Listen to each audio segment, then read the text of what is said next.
नमस्कार दोस्तों, चलिए शुरू करते हैं आज का वीडियो। आज के इस वीडियो में हम पॉलिटी से संबंधित एक टॉपिक संसद के पीठासीन अधिकारी प्रिसाइडिंग ऑफिसर ऑफ पार्लियामेंट को कवर करेंगे और उसमें संसद के लोकसभा सदन पर चर्चा करेंगे। ठीक है, तो आज का हमारा मुख्य टॉपिक है संसद के लोकसभा सदन के पीठासीन अधिकारियों पर चर्चा करना।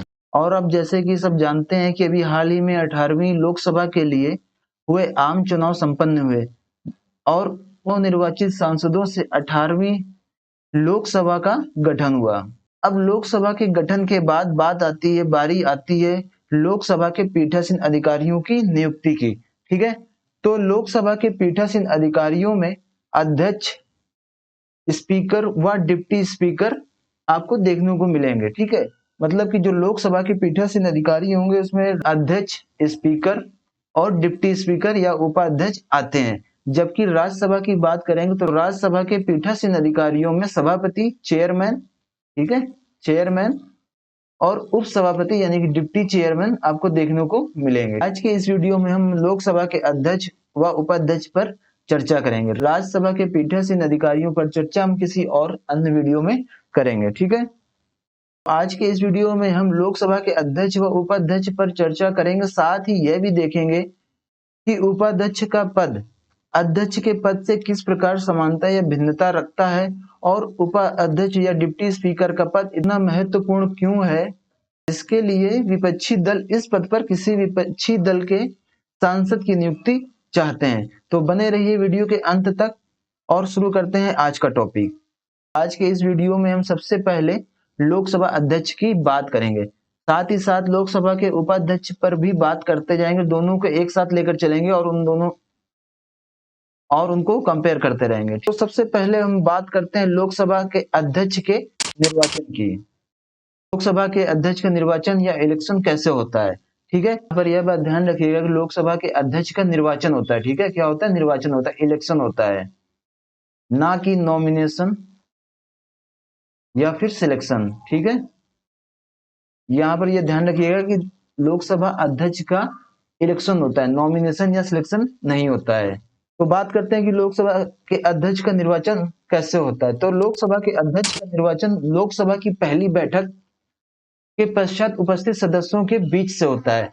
लोकसभा की जब पहली बैठक हो जाएगी, ठीक है, जो नवगठित लोकसभा है उसकी जब पहली बैठक समाप्त हो जाएगी तो बाद लोकसभा में उपस्थित सदस्यों के बीच से किसी एक सदस्य को लोकसभा के अध्यक्ष के पद पर निर्वाचित किया जाता है। अमूमन यह पद जो पार्टी बहुमत में होती है उसी पार्टी के नेता को मिलता है। यहाँ पर एक बात ध्यान देने वाली और है कि नई लोकसभा की पहली बैठक की अध्यक्षता प्रोटेम स्पीकर या सामयिक स्पीकर करता है। ठीक है, तो यहाँ पर यह बात ध्यान रखिएगा कि जो गठित लोकसभा है उसकी पहली बैठक, ठीक है, पहली बैठक की जो अध्यक्षता करता है वो कौन करता है? प्रोटेम स्पीकर करता है। ठीक है, ये प्रोटेम स्पीकर क्या होता है इसकी जानकारी हम वीडियो के अंत में देखेंगे। अभी के लिए इतना ध्यान रखिए कि जो लोकसभा की जो पहली बैठक होगी उसकी अध्यक्षता नॉर्मली प्रोटेम स्पीकर करता है। ठीक है, अभी के लिए हम लोकसभा अध्यक्ष की बात करते हैं। ठीक है, लोकसभा के अध्यक्ष के निर्वाचन में दूसरी महत्वपूर्ण बात आती है चुनाव की तारीख की। ठीक है, इलेक्शन डेट की। तो लोकसभा अध्यक्ष के निर्वाचन या इलेक्शन के लिए जो डेट फिक्स करता है वो होता है राष्ट्रपति, यानी कि राष्ट्रपति, प्रेसिडेंट ऑफ इंडिया लोकसभा अध्यक्ष के निर्वाचन की तारीख या डेट फिक्स करता है। समझ में आ गया होगा। अब इसके बाद आगे देखते हैं। अब बात करते हैं हम लोकसभा अध्यक्ष के टेन्योर की या कार्यकाल की। ठीक है, अब हम देखेंगे लोकसभा अध्यक्ष का कार्यकाल। लोकसभा अध्यक्ष के कार्यकाल की बात करें तो उसके कार्यकाल की कोई निश्चित अवधि नहीं होती है और वह लोकसभा अवधि के दौरान अपने पद पर बना रहता है। ठीक है, क्या पता चलता है कि लोकसभा अध्यक्ष की कोई निश्चित अवधि नहीं है कि 4 साल वह अपने पद पर रहेगा या 5 साल अपने पद पर रहेगा। जब तक लोकसभा की अवधि रहेगी तब तक वह अपने पद पर बना रहेगा और उसका पद समाप्त नहीं होगा। इवन जब लोकसभा विघटित हो जाती है उसके बाद भी उसका पद समाप्त नहीं होता। ठीक, और वह नई लोकसभा की पहली बैठक के पहले तक अपने पद पर बना रहता है और उसका पद समाप्त नहीं होता। हालांकि उसका पद 3 कारणों से पहले भी समाप्त किया जा सकता है। ठीक है, यानी 3 ऐसे कारण होते हैं जिनसे लोकसभा अध्यक्ष का कार्यकाल पहले भी समाप्त किया जा सकता है। ठीक है, ये अब आगे देखते हैं वो 3 कौन से कारण हैं जिनके कारण लोकसभा अध्यक्ष का पद समय से पूर्व भी समाप्त किया जा सकता है। ठीक है? तो यहाँ पर ये बात ध्यान रखिएगा, ये जो 3 कारण हम डिस्कस करेंगे, ये तीनों कारण अध्यक्ष और उपाध्यक्ष दोनों पर लागू होते हैं। ठीक है? दोनों के लिए 3 सेम कारण जिनसे अध्यक्ष या उपाध्यक्ष के पद को पहले भी समाप्त किया जा सकता है। ठीक है? तो सबसे पहला हमारा कारण है, अगर किसी कारणवश अध्यक्ष या उपाध्यक्ष लोकसभा का सदस्य नहीं रहता है, ठीक है, लोकसभा का सदस्य नहीं रहता है, तो वह अध्यक्ष या उपाध्यक्ष नहीं रह सकता है और उसका पद समाप्त कर दिया जाएगा। ठीक है? तो पहला कारण समझ में आ गया होगा कि वह सदन का अगर सदस्य नहीं रहता है। ठीक है? दूसरा कारण हमारा है, यदि वह अपना इस्तीफा दे दे, ठीक है, उपाध्यक्ष या अध्यक्ष को सौंप दे। अब अगर हम इस्तीफे या रिजिग्नेशन पर बात करें, तो जो स्पीकर होता है, अध्यक्ष होता है, अगर वह अपना इस्तीफा देना चाहता है तो वह इस्तीफा उपाध्यक्ष को सौंपेगा। ठीक है? स्पीकर डिप्टी स्पीकर को अपना इस्तीफा दे देगा, और अगर डिप्टी स्पीकर देना चाहता है इस्तीफा तो वह स्पीकर को देगा। मतलब कि अध्यक्ष उपाध्यक्ष को और उपाध्यक्ष अध्यक्ष को अपना इस्तीफा सौंपते हैं। ठीक है? तो ये हुआ दूसरा कारण जिसके कारण अध्यक्ष या उपाध्यक्ष का पद समाप्त हो सकता है। इसके बाद देखते हैं तीसरा कारण क्या है। तो तीसरा कारण है, यदि लोकसभा सदस्य बहुमत से, ठीक है, यदि लोकसभा सदस्य बहुमत से संकल्प पारित कर उसे पद से हटा दें। अगर किसी कारण या कभी ऐसी सिचुएशन आ जाती है जब लोकसभा के सदस्य मिलकर एक बहुमत से एक संकल्प पारित कर दें कि यह व्यक्ति अब लोकसभा के स्पीकर या डिप्टी स्पीकर के पद पर नहीं रहेगा, तो भी उसका पद समाप्त हो जाता है। अब इसमें यह बात ध्यान देने योग्य है कि उसे 14 दिन का नोटिस भी देना होता है। ठीक है? ये है हमारे 3 कारण जिनसे अध्यक्ष या उपाध्यक्ष का पद, स्पीकर या डिप्टी स्पीकर का पद समय से पूर्व भी समाप्त किया जा सकता है। ठीक है? पहला था, अगर वह सदन का सदस्य नहीं रहता है, जो कि स्पीकर या डिप्टी स्पीकर है, यदि वह अपना इस्तीफा दे दे, ठीक है, और यदि लोकसभा के जो सदस्य है वो बहुमत से संकल्प पारित कर दें, तो भी उसे अपने पद से इस्तीफा देना पड़ता है, अपना पद छोड़ना पड़ता है। ठीक है? तो ये थे हमारे वो 3 कारण जिनको हमने अभी देखा। अब मान लीजिए इन केस अगर संसद में ऐसा कोई संकल्प लाया जा रहा है, तो जब ये संकल्प चल रहा होगा या जब ये संकल्प विचाराधीन होगा, तब उस समय क्या सिचुएशन होगी उसके बारे में देखते हैं। तो उस समय जब अध्यक्ष या उपाध्यक्ष को, ठीक है, हटाने के लिए संकल्प विचाराधीन होगा, तब जो अध्यक्ष या उपाध्यक्ष होगा वह अध्यक्षता नहीं कर पाएगा। ठीक है? वो अध्यक्षता एज ए स्पीकर या डिप्टी स्पीकर नहीं कर पाएगा। हालांकि वह लोकसभा में बोल सकता है और लोकसभा में होने वाली कार्यवाही में भाग ले सकता है। ठीक है? तो ये ध्यान रखिएगा कि अगर कोई संकल्प विचाराधीन है स्पीकर या डिप्टी स्पीकर को उसके पद से हटाने के लिए, तो वह अध्यक्षता नहीं कर पाएगा, लेकिन लोकसभा में बोल पाएगा और कार्यवाही में भाग ले पाएगा। ठीक है? लोकसभा विघटित होती है तो वह अपना पद नहीं छोड़ता और अपने पद पर ही बना रहता है। कब तक बना रहता है? जब तक कि नई लोकसभा की पहली बैठक नहीं हो जाती है। ठीक है? तो ये इतना समझ में आ गया होगा। आगे देखते हैं। आगे हम देखेंगे कि एक लोकसभा अध्यक्ष के रूप में एक लोकसभा अध्यक्ष की क्या क्या भूमिका, शक्तियां और कर्तव्य होते हैं। ठीक है? तो आइए देखते हैं। तो आइए सबसे पहले हम देखते हैं कि एक लोकसभा अध्यक्ष के रूप में एक लोकसभा अध्यक्ष की क्या क्या भूमिका होती है। ठीक है? क्या उसका रोल होता है, क्या उसकी शक्तियां होती है, क्या पावर है एक लोकसभा अध्यक्ष की, और क्या उसके कर्तव्य हैं, क्या उसकी ड्यूटीज हैं। ठीक है? तो शुरू करते हैं, देखते हैं इनको वन बाय वन करके। तो सबसे पहला लोकसभा अध्यक्ष का रोल, पावर, ड्यूटीज में शामिल है कि लोकसभा के अध्यक्ष सदन की कार्यवाही व संचालन के लिए नियम व विधि का निर्वहन करता है। ठीक है? यानी कि वह सदन में नियम व विधि को मेंटेन रखता है। ठीक है? जिससे सदन का कार्य सुचारू रूप से चल सके।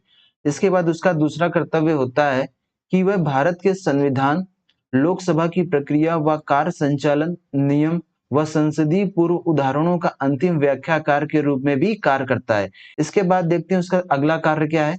तो उसका अगला कार्य है कि अगर कोरम नहीं है, कोरम के न होने पर सदन को वह स्थगित कर सकता है। ठीक है? कोरम क्या होता है? कोरम एक सर्टेन नंबर होता है जिसके होने पर ही सदन की कार्यवाही की जा सकती है। अगर उतना कोरम भी नहीं है तो सदन की कार्यवाही को स्थगित करना पड़ता है। तो अभी जो कोरम है वो कितना है? 1/10 है, ठीक है, 1/10 of total strength of the house. के बाद देखते हैं उसका अगला कार्य क्या है। तो अगला कार्य है उसका सदन के नेता के कहने पर, लीडर ऑफ द हाउस के कहने पर गुप्त बैठक बुलाना। अगर इन केस का लीडर ऑफ द हाउस है, अगर वह सीक्रेट मीटिंग बुलाना चाहता है तो उसके लिए भी लोकसभा अध्यक्ष सीक्रेट मीटिंग बुला सकता है, ठीक है। लीडर ऑफ द हाउस कौन होता है? लीडर ऑफ द हाउस हमारा प्रधानमंत्री ही होता है, ठीक है। तो अगर लीडर ऑफ द हाउस बोलता है लोकसभा अध्यक्ष को कि गुप्त बैठक या एक सीक्रेट मीटिंग बुलानी है, तो उसके लिए भी लोकसभा का जो अध्यक्ष होता है वही मीटिंग बुलाता है, ठीक है। इसके बाद देखते हैं अगला उसका कार्य क्या है। तो लोकसभा अध्यक्ष का अगला कार्य है कि संसद के दोनों सदनों की बैठक की अध्यक्षता करना। जैसे कि मनी बिल, अगर मान लीजिए कि किसी मामले में या किसी विधेयक या किसी बिल के कारण लोकसभा और राज्यसभा की दोनों सदनों की बैठक एक साथ करनी है, तो उस बैठक की अध्यक्षता लोकसभा का अध्यक्ष ही करता है, ठीक है। और ये जो दोनों सदनों की बैठक होती है, इसको बुलाता कौन है? प्रेसिडेंट बुलाता है, ठीक है। बुलाता प्रेसिडेंट है, लेकिन उसकी अध्यक्षता कौन करता है? लोकसभा का अध्यक्ष, ठीक है। तो ये एक हमारा कार्य हो गया लोकसभा अध्यक्ष का। इसके बाद देखते हैं और उसके कौन कौन से कार्य हैं। तो उसके अगले कार्यों में है कि कोई विधेयक, ठीक है, कोई विधेयक धन विधेयक है या नहीं, इस पर अंतिम निर्णय देना। अगर इन केस कभी ये डिस्प्यूट हो जाता है कि कोई जो विधेयक आया है वह विधेयक मनी बिल है या नहीं है, तो उस पर जो अंतिम निर्णय देता है वह होता है हमारा लोकसभा के अध्यक्ष, ठीक है। इसके बाद उसका अगला जो कार्य होता है वह है कि 10वीं सूची के तहत दल बदल उपबंध के आधार पर किसी सदस्य की निर्भरता डिस्क्वालिफिकेशन के प्रश्न का निपटारा करता है। इसके बाद लोकसभा अध्यक्ष का अगला कार्य होता है कि लोकसभा की सभी संसदीय समितियों के सभापतियों की नियुक्ति करना, ठीक है। दो जो संसदीय समितियां बनाई जाती उनके सभापतियों की भी नियुक्ति कौन करता है? लोकसभा का अध्यक्ष। तो आपने ये देखा कि इतने सारे कार्य या इतने सारे उसकी ड्यूटीज या रोल है, जिसके कारण लोकसभा अध्यक्ष का पद इतना महत्वपूर्ण माना जाता है, ठीक है। इतना समझ में आ गया होगा। आगे देखते हैं। अब जब हमने ये देखा कि जो लोकसभा के अध्यक्ष का पद वो इतना महत्वपूर्ण है, तो अब ये भी जरूरी है कि जो लोकसभा का अध्यक्ष है वो पूरी स्वतंत्रता के साथ, इंडिपेंडेंस के साथ और इम्पार्शियलिटी के बिना, ठीक है, या निष्पक्ष भाव से अपना कार्य कर सके, तो उसके लिए भी प्रावधान किए गए हैं, ठीक है। तो लोकसभा अध्यक्ष स्वतंत्रता और निष्पक्षता के साथ कार्य कर सके, इसके लिए भी बहुत सारे प्रावधान किए गए हैं। तो आइए देखते हैं वो कौन से प्रावधान है जिसके तहत लोकसभा का जो अध्यक्ष होता है वह स्वतंत्रता और निष्पक्षता के साथ कार्य कर पाता है। तो लोकसभा अध्यक्ष की स्वतंत्रता और निष्पक्षता को बनाए रखने के लिए जो सबसे पहला प्रावधान है वह है हमारा कि सदन के जीवन काल पर्यंत पद धारण करता है, ठीक है। यानी कि जो लोकसभा का जीवन काल होता है उसके पूरे पर्यंत अपना उस पद पर बना रहता है। केवल विशेष मत द्वारा संकल्प पारित होने पर ही उसे पद से हटाया जा सकता है, ठीक है। ये हमारा पहला प्रावधान जो लोकसभा अध्यक्ष की स्वतंत्रता और निष्पक्षता को मजबूत करता है। क्या है कि वह लोकसभा के जीवन काल तक पद पर बना रहता है और उसको हटाने के लिए आपको एक विशेष बहुमत वाला संकल्प पारित करना होगा, ठीक है। अब अगर इस तरह का कोई बहुमत वाला संकल्प पारित किया जा रहा है, ऐसा संकल्प लाने के लिए कम से कम 50 सदस्यों का समर्थन जरूरी है, ठीक है। अगर कोई ऐसा संकल्प आ रहा है तो उस संकल्प को कम से कम 50 सदस्यों का समर्थन प्राप्त होना चाहिए, तभी वह संकल्प संसद में या लोकसभा में आएगा। अगर 50 सदस्यों का समर्थन नहीं है तो ऐसा संकल्प लोकसभा में लाया ही नहीं जा सकता है। इसके बाद हमारा दूसरा जो उपबंध है जो हमारे लोकसभा अध्यक्ष की स्वतंत्रता और निष्पक्षता को इंश्योर करता है वह है कि इसके वेतन और भत्तों को संसद के द्वारा निर्धारण किया जाता है।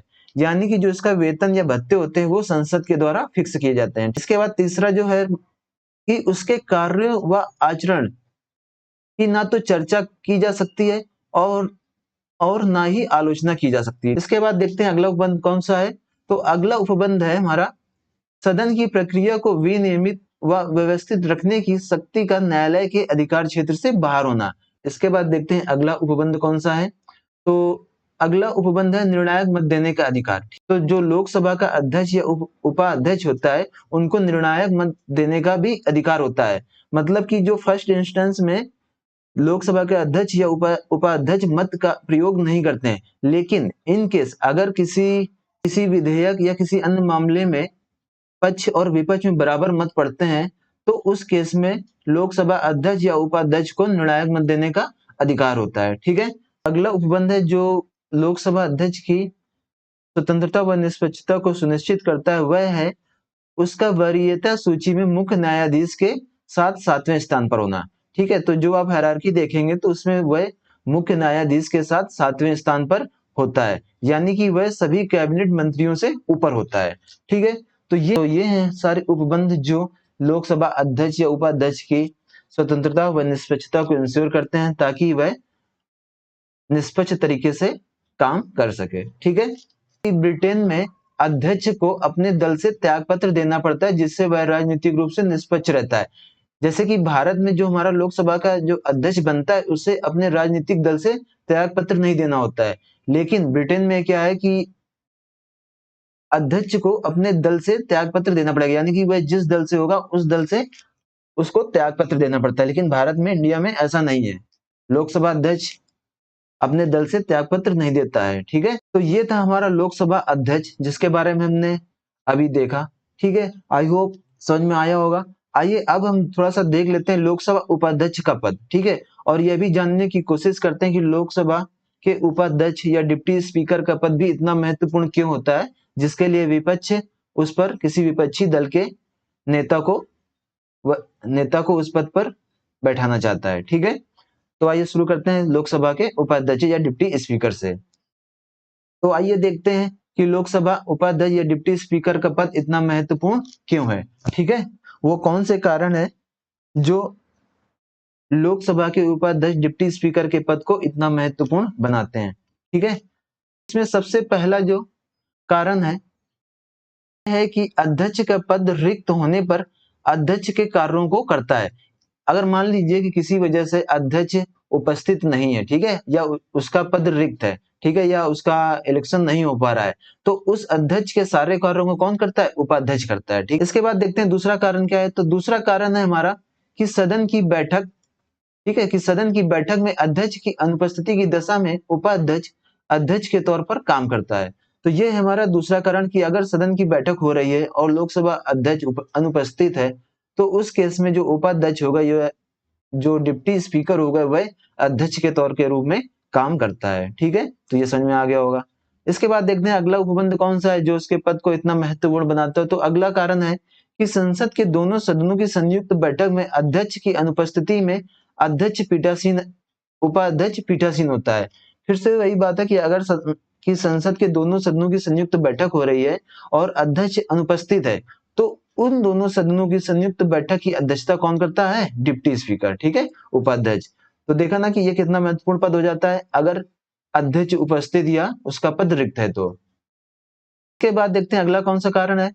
तो अगला कारण है कि जब कभी भी किसी संसदीय समिति का सदस्य बनाया जाता है तो वह उसका सभापति बन जाता है। सपोज मान लीजिए कि लोकसभा के अध्यक्ष ने लोकसभा के उपाध्यक्ष डिप्टी स्पीकर को किसी संसदीय समिति का सदस्य बना दिया। ठीक है, किसी संसदीय समिति का उसको सदस्य बना दिया, किसको? उपाध्यक्ष को। तो जो उपाध्यक्ष होगा ना वह संसदीय समिति का सभापति ऑटोमेटिकली बन जाता है।